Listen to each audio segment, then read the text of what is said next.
We've got a bunch more Alabama football news to get into on today's show. Some of it good, some of it bad. The transfer portal is still open for now. The early entry deadline for the NFL draft coming up today as well. Lots to get into. Before we do that, though, we are 68 subs away. I wish we were 69, but still. From 37,000 here on the Alabama Football Report. If you want more free Alabama football YouTube videos, you're in the right spot. Hit that sub button right now. Let's begin with what has been a massive defensive line overhaul, maybe not by choice or by plan, for the Crimson Tide this offseason. First up, the latest update is Jordan Renaud is out. He has hit the transfer portal, which is another notable loss for the Crimson Tide up front.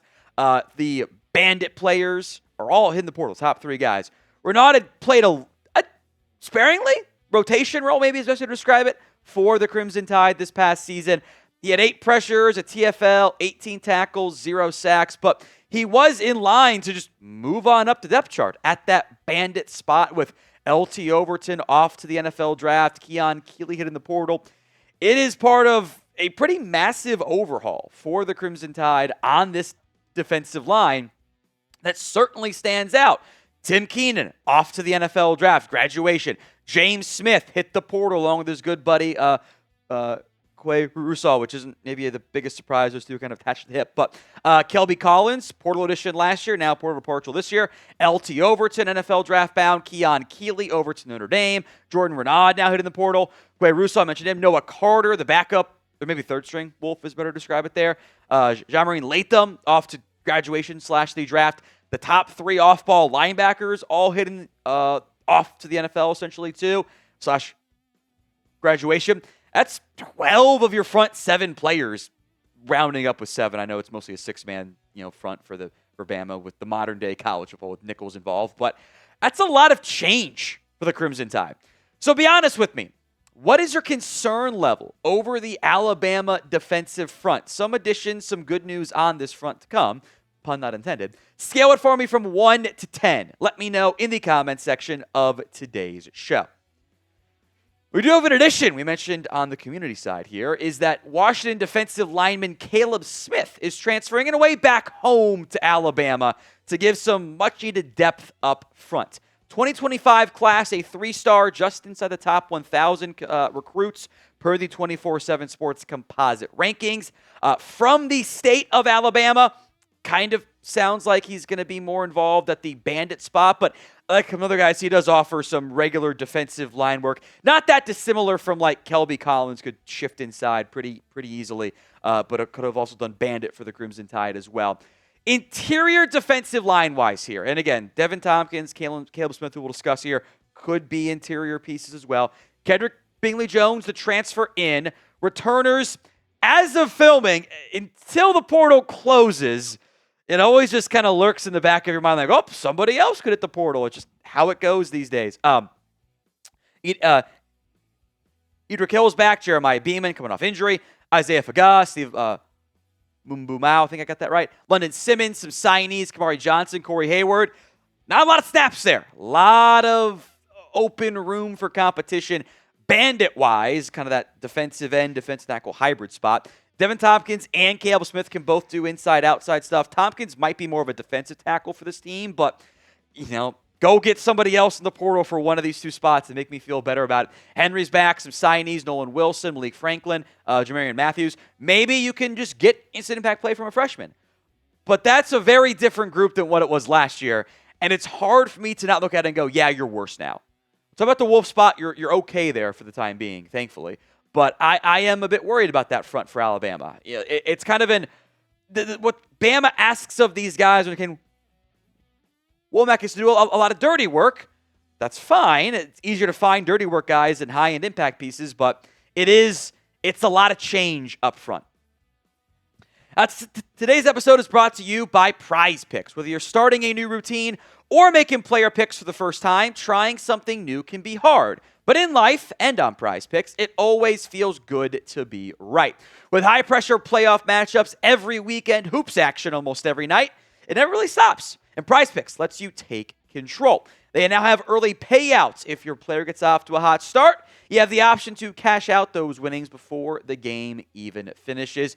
Maybe you want to do a touchdown power play. Josh Allen, which can be receiving, but I was really thinking rushing against the Broncos there. And Puka Nacua staying hot against kind of a shaky Bears secondary. More than a half touchdown on both of those players.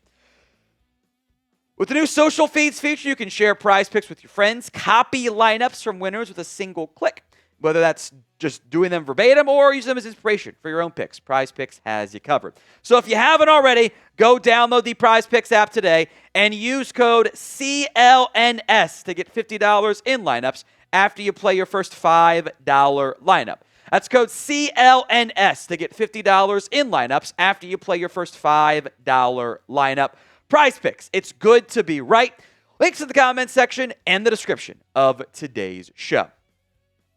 3 starters are set to return for Alabama. I'll call Yhonzae Pierre an edge. It's 2026. I like using the edge designation. Keon Sabb is back along with safety Bray Hubbard. I know there had been some concern of is Yhonzae Pierre going to return? There had been the social media claims, I'll call it, that, hey, one of the top Bama offensive or defensive linemen, the front 4 pieces, was going to hop into the portal. Ended up being Renaud and not Yhonzae Pierre. He played 300 snaps, Renaud did. It's I think that's pretty different than Pierre. I was really impressed, especially down the stretch this year, from Pierre. I thought he was a huge piece. He had to retain. Had he turned pro, I do think there was going to be a pretty good possibility that he was going to be a top 75 pick. Maybe even more. He would have very much been a riser because even though he plays for Alabama, it wasn't the same juice around his name that you normally see for players of his caliber. That normally it's okay, he's Bama, he's going to be a top 10 pick. But he was a redshirt sophomore, kind of took over as the season went along. I was very impressed by him. And I think this is a huge retention for Alabama. That front is undergoing so much change and turnover and turmoil that they needed to keep their top returning piece up front. A ton of pressures last year, really good efficiency. I think would have got the double-digit sacks had he been the starter basically full-time this year. I know he kind of took it over more and more as injuries and other guys not playing as much there. I am a huge fan of him. I think that is a huge piece up front, especially since you didn't have that much else at the Wolf option. It's Pierre, Justin Hill, and that's kind of it. I think some more portal additions are going to be needed here, but a lot is riding on Pierre in 2026, and I think he's going to have a double-digit sack season, and we will be talking about him, this time next year as a first-round pick. So grade overall the Alabama defense right now. A, B, C, D, or F. Let me know in the comments section of today's show. The top 2 snap getters on defense for Alabama are both returning. Keon Sabb, who played the most snaps on defense, and also Bray Hubbard, who announced he was going to return a little bit earlier there.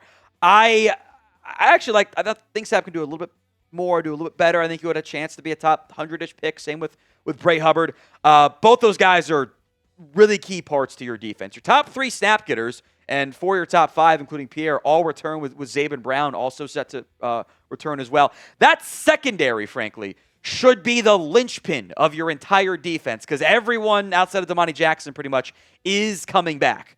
That should be a big focal point for your defense, and I'll give that Kalen DeBoer, that staff credit. A year ago, we're first year, is it going to be a good secondary or not? It's more than exceeded expectations, I think. Hopefully the defensive line steps up on that front as well this upcoming season. Before we go, I did want to mention the Ty Simpson interview with On3. He kind of laid out some really noteworthy stuff. Massive NIL offers. He had said $6.5 million was offered by Miami. Some notes on that I'll get to here in a little bit. But he chose to not transfer because of Alabama. Said, Katie and Coach Grubb have been so good to me.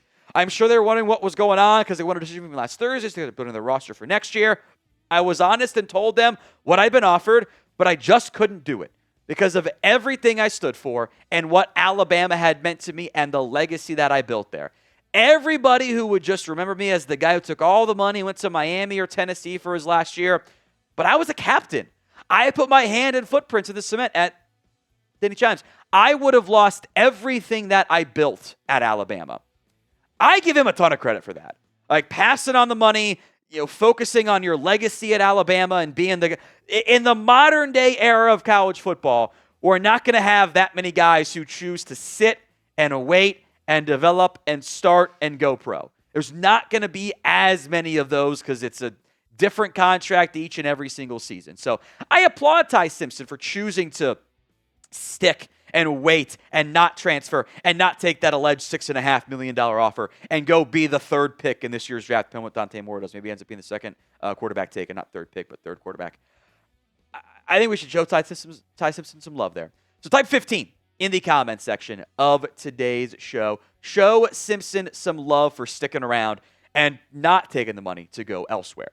The rumors, by the way, of Ty Simpson being banged up down the stretch were very accurate. He told On3 he has the bulging disc in his back, which I have stuff to play with that. Elbow bursitis as well. Had a weird medication reaction as well going into the CFP where he was on like the crackers and chicken noodle soup diet. Cracked his rib in the final game as well, which he took the shot. We all went, yeah, it's probably a bad hit there, especially when his helmet is looking kind of dented as well. I will also say that reported $6.5 million offer from Miami, I would bet that say if you hit all your essentially incentives, that's the max you can get. We win a natty, here's an extra $1 million. Not that dissimilar in the end from Quinn Ewers choosing to not enter the transfer portal and go pro. Hopefully, though, Ty Simpson ends up being a bit of an earlier draft pick this year. Does he go round one? I'm not so sure, but I think that possibility exists.